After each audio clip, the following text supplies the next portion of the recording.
दशा माता की चौथी कहानी। एक साहूकार था। उसके परिवार में 5 पुत्र, उनकी बहुएं तथा एक पुत्री थी। पुत्री का विवाह हो चुका था, परंतु उसका गोना नहीं हुआ था। इस कारण वह अपने माता पिता के घर में ही रहती थी। एक दिन साहूकार की पत्नी दशा माता का डोरा ले रही थी। उसकी बहुओं ने भी डोरे लिए। बहुओं ने अपनी सास से पूछा कि क्या ननंद के लिए भी डोरा लेना है। सास ने कहा हाँ। इस पर बहुओं ने कहा कि उसकी तो विदाई होने वाली है। यदि व्रत से पहले ही विदा हो गई तब क्या होगा। सास ने उत्तर दिया, मैं व्रत का सारा सामान साथ में रख दूंगी, वह अपने ससुराल में पूजा कर लेगी। ऐसा ही हुआ।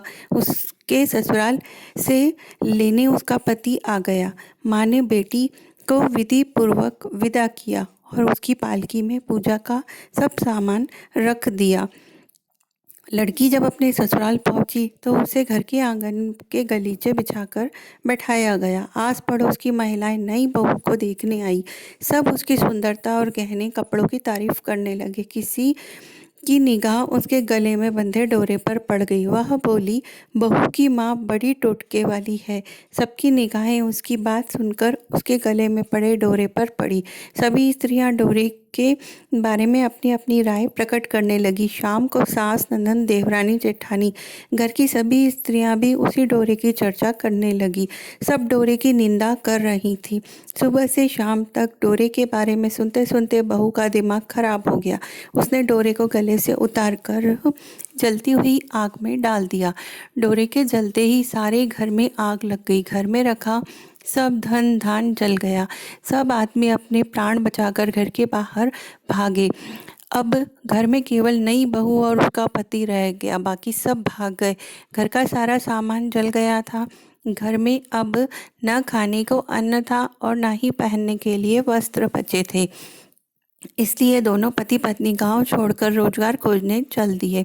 चलते चलते वे उसी गांव में पहुंच गए जहां की वह लड़की थी।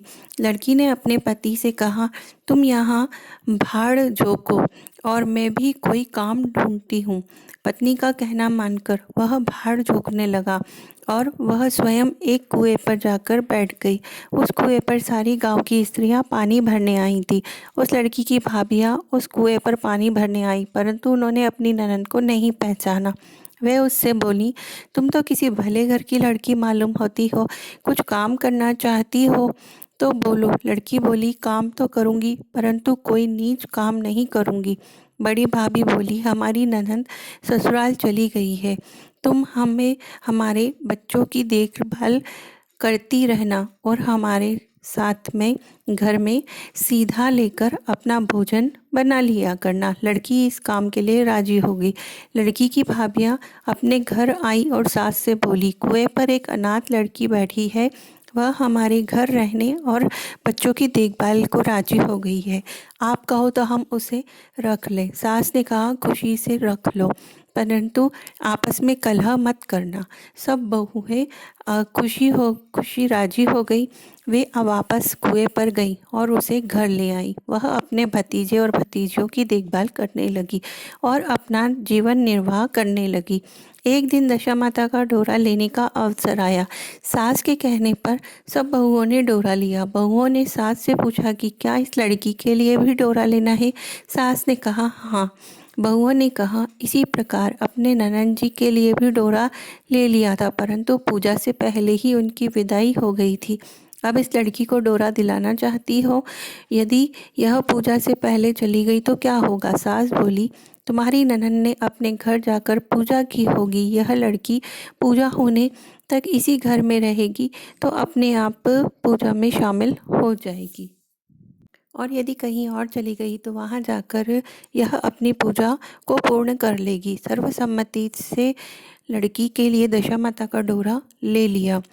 9 दिन तक वह दशा माता की कहानी तथा व्रत पूजन में शामिल होती रही। 10वें दिन लड़की की माता व बहुओं ने सिर से स्नान किया और घर में चौका लगाया तथा पूजन की तैयारी करने लगे। लड़की बहुओं से बोली, यदि कोई पुराना कपड़ा मिल जाए तो मैं भी स्नान कर लूं।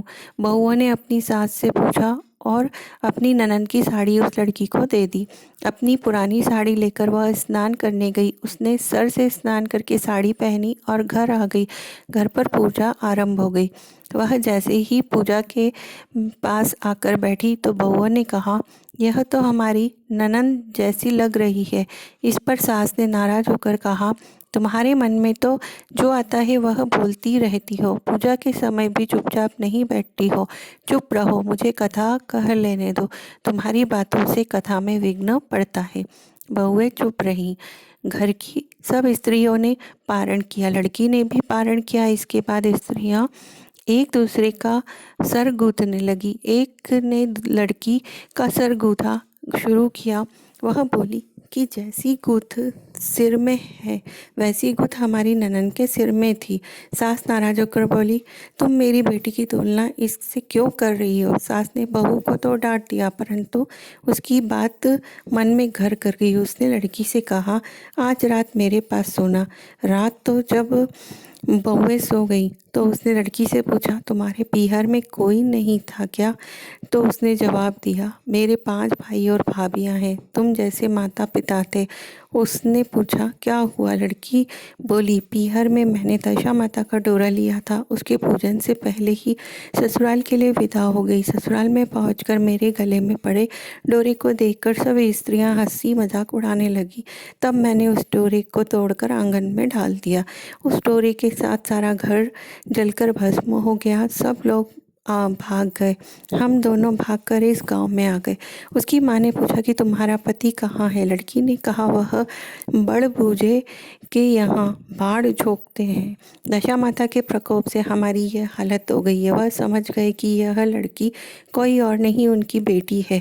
तब उसने अपने 5 बेटों को बुलाकर कहा कि यह तुम्हारी छोटी बहन है। सवेरा होते ही माता के कहने पर 5 भाई भड़ बूझे के यहाँ अपने बहनोई को लेकर आए। उन्होंने उसको स्नान कराया और उत्तम वस्त्र पहनने को दिए। कपड़े पहनकर वह सुंदर साहूकार दिखने लगा। वह कुछ दिन ससुराल रहकर अपने घर चला। घर पहुंचकर उसने देखा कि सब लोग पहले की तरह ही सुख प्रवक रह रहे हैं। उसके बाद वह अपने ससुराल आया और अपनी पत्नी को विदा कर घर ले गया। वह अपनी दशा पर विचार करती हुई जा रही थी। मार्ग में एक नदी पड़ी। उस नदी में स्नान करके अप्सराएं दशा माता का डोरा ले रही थी। उसने पास के एक डोरा बच गया था। वह अप्सराएं बोली, यदि इस डोली में कोई उच्च वर्ग की स्त्री हो तो उसे ये डोरा दे दो। उन्होंने डोली के पास जाकर पता किया और वह डोरा उस लड़की को दे दिया। जब लड़की अपने ससुराल पहुंची तो सास थाल सजाई, ननंद कलश लिए और देवरानी जेठानी अन्य मांगलिक वस्तुएं लिए उसका स्वागत करने के लिए खड़ी थी। नेक दस्तूर हो जाने के बाद लड़की को आसन पर बैठाया गया। आसन पर बैठने के बाद लड़की ने कहा, आप लोगों ने पहली बार दशा माता के डोरे के लिए अपशब्द कहे थे, जिसका फल ये हुआ कि घर के सब लोग पिछड़ गए तथा घर का धन धान्य जलकर स्वाहा हो गया। बड़ी मुसीबतें उठानी पड़ी। बाद में अब अच्छे दिन आए हैं। आप में से कोई भी अब मेरी दशा माता के डोरे की निंदा भूल कर भी ना करे। जब मेरा व्रत पूरा हो जाएगा तो तब तक आप लोग भी इस पूजन में शामिल हो जाइए। सब ने खुशी खुशी उसकी बात मान ली। 9 दिन तक व्रत चलता रहा। 10वें दिन विधि पूर्वक डोरे की पूजा की गई। 7 सुहागनों को न्योता दिया गया। उनका श्रृंगार करके आंचल भरा गया। इसी प्रकार दशा माता को पूजन समाप्त हुआ। जिस प्रकार दशा माता ने उस लड़की के दिन फेरे, वैसे ही वह सब पर दया करे। धन्यवाद।